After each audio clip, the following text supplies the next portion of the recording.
Hello and welcome to round 2 of the Parenting Roundabout podcast. I'm Catherine Haleko and I'm here with Terry Morrow. Say hi, Terry.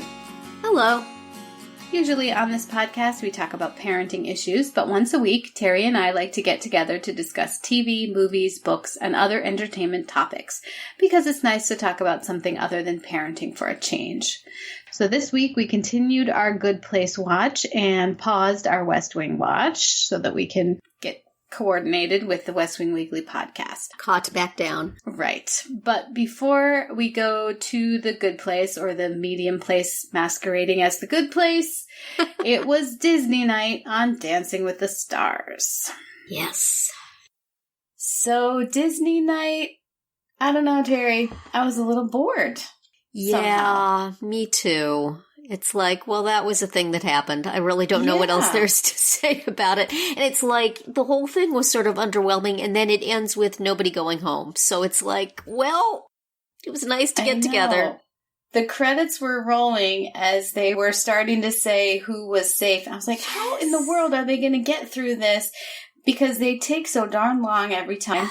And then they're like, oh, no one's going home. Yes. So, I mean, they were all night, they were saying, well, we're short of time. And then it already seemed like there wasn't enough time. And then they launched into that little package of everybody saying, I don't want to go home. And it's like, well, that's it. They can't eliminate anybody. They're going to have like 30 seconds.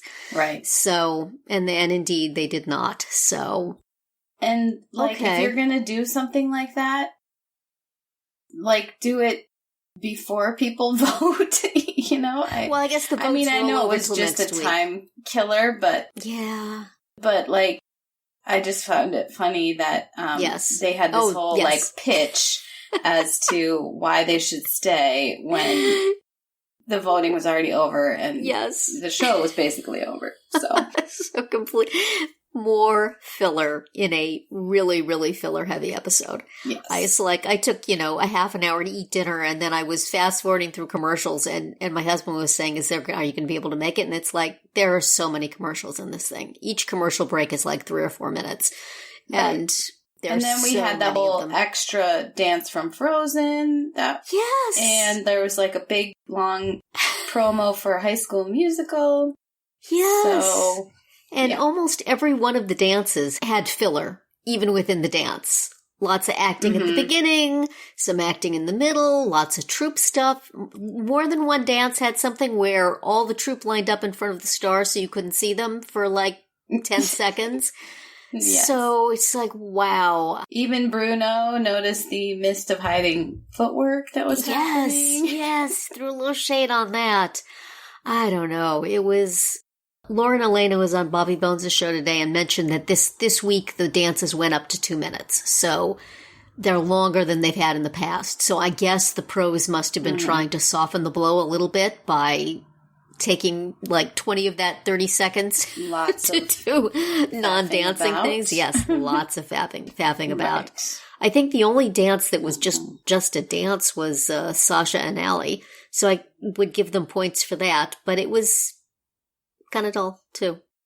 Yeah, I liked James's Paso Doble. Yeah. Yes, it did have a lot of, like, marching around. Indeed it did. But it was still fun to watch. Yeah.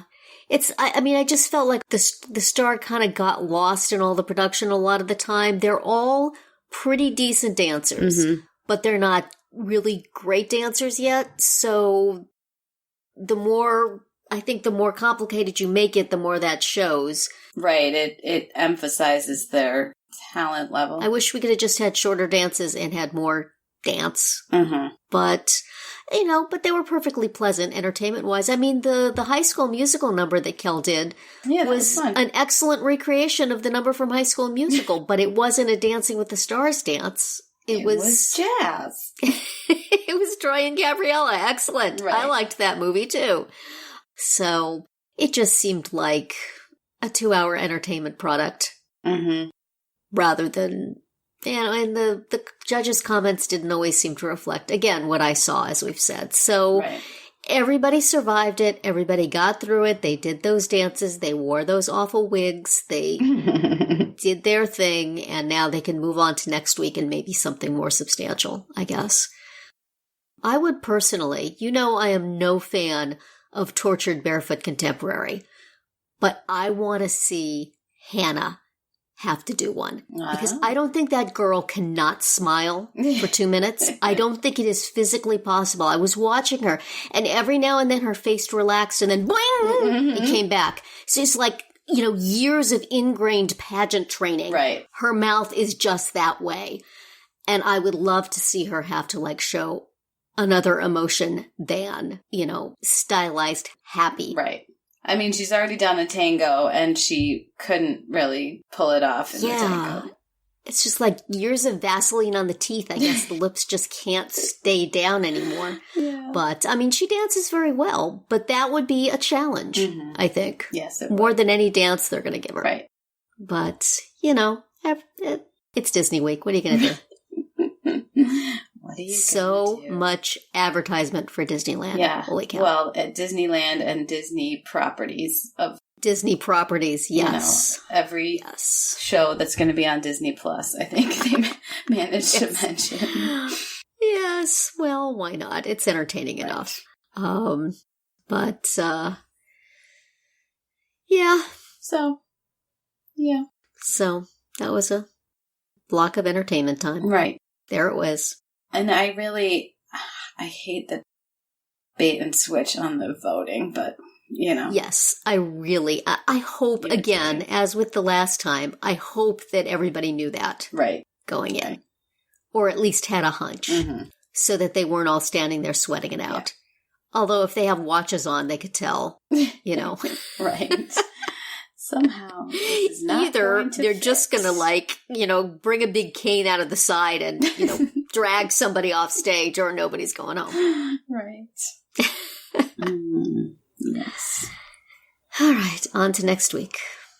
All right. So heading to the good place, the episode was called Chillaxing, which was a word that Michael said that he invented that combined cheaty and relaxing. Yeah. So I enjoyed that we got a lot of cheaty in this episode. We did. And we got both the chillaxing cheaty and also the stressed out stomachache cheaty that we know and love. Poor cheaty. Yes. So what'd you think? It was okay. It was, it did have a nice arc in Tahani's interaction with the horrible gossip guy. So that was a little bit of a challenge and a payoff, which, as I've said in the past couple episodes, is what I like. I want there to be a little bit of good. Right.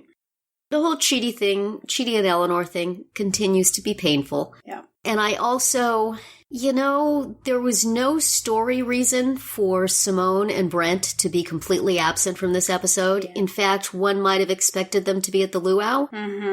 And yet, I'm sure they are contracted and paid for this many episodes, so we can't use them in between. Right. And it's weird. It is weird. It was very noticeable, especially because it drew attention to itself. It did. Their absence. And they just kind of threw away Brent stopped coming to class. Well, that's a big deal. Yes. This is important. That kind of throws away all of last week. And they kept his picture on the happy emoji side of the big whiteboard. So I don't think that's accurate. Right. And then you have Chidi with all his beach stuff or whatever going to a picnic by himself, apparently. Yeah. But then he mentions we, so I guess he's going with Simone, but Simone, took an earlier train? Why? Where? Yes. Why are they not together? Yes. So it's I understand the realities of television and budgets, but you have to, if it calls attention to itself, it's not good. See also no Bartlett daughter at Ellie's wedding. So that was too bad. Well, and also, don't they have the money, really? One would think. They have the money for all these, for the special effects of, the ants that are bringing a bottle of champagne. Right. And et cetera. I feel like they do have the money. Yeah, I don't know. I know that it is a contractual sort of thing. Maybe if they're in... I know there's a thing with Emmys that if you're in more than a certain amount of episodes, then you can't be a guest star. You're a supporting actor. Right. So it could be something like that, too. I know there's all sorts of stupid reasons why people aren't available for particular episodes, but Right. you gotta write around that in a more convincing way. Exactly. You got it. Because if we're noticing, why the heck are they not? Why are we getting some anonymous Janet baby throwing her lava stone in the fire and not Simone or Brent? Yeah. It's it's weird. Mm-hmm. So that was a problem, I think. Yeah, it was. Took me out of the story anyway, shall we say. Mm-hmm. And, I have this kind of sinking suspicion, which could prove to be completely false, that one of our squad is a demon in disguise. I just feel like the demons have to have more game. And there was that little hint of why would they do something that was so easy to find out. So it may not be true. But I'm like, is Michael really Michael? They already showed that they had an imitation Michael to torture the humans later. Could they have subbed him out? Well, no, he seems kind of like himself. Maybe it's Tahani, because Tahani's the one who outed the fake demon before, and maybe that was a trick, but she seemed really, really Tahani-y in this one. I've kind of suspected Simone is some sort of operative from back when they were on Earth, but, maybe not. I just kind of have this feeling that somebody is Vicky. Vicky is there somewhere. Yeah. Finally getting her chance to act. Right. So. Well, if she is, she's doing a much better job than she did before. She is. Yes. And a much better job than Muscle Boy. So, that is probably just anxiety. That is just the cheaty in me feeling like something must not be right. It could be completely false. But what's this thing at the end where some ominous figure is hand-carring itself along the tracks to our neighborhood? Cliffhanger. Do not like. Yeah. Do not like. So. Well. I'm in it for the long haul, and there's much, much good in every episode, much to enjoy in every episode.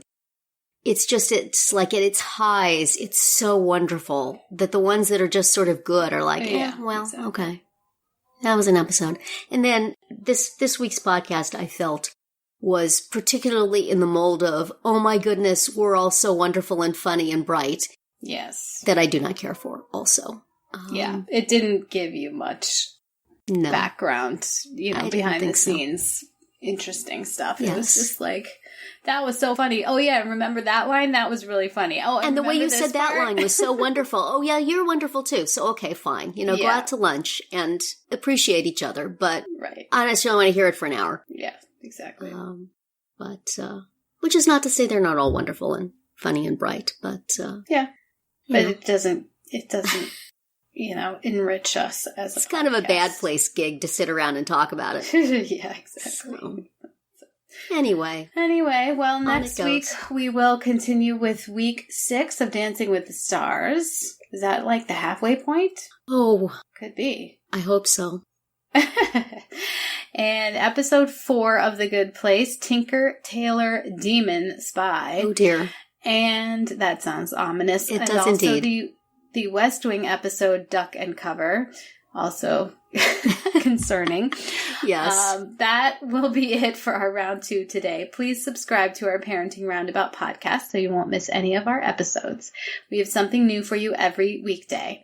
As always, you can find recaps, links, and an opportunity to comment on our website at parentingroundabout.com. Goodbye, Terry. Bye, Catherine. Bye, everyone.